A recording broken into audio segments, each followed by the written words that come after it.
I just saw a vintage recipe for something called pancake enchiladas.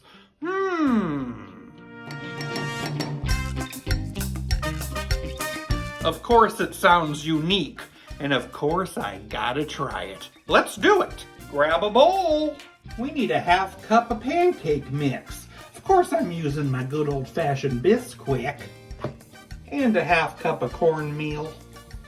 And a cup of milk. Whisk that together.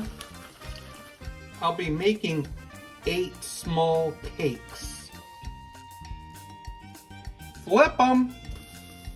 I've layered some pancakes on the bottom of a prepared baking dish. I'm gonna make a sauce. Let's start with a can of diced tomatoes. This one has celery, onions, and green peppers inside. A can of enchilada sauce, and a drained can of black olives.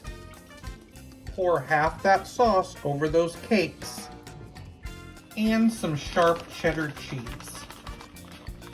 Another layer of pancakes, more of that sauce, and the rest of that cheese. And then you bake it for 10 minutes at 350 degrees. Pancake enchiladas. Why not? And it tastes like an enchilada. Not bad. These vintage recipes are wacky.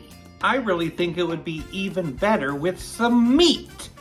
I accidentally paid for my groceries with my donor card instead of my debit card. It cost me an arm and a leg.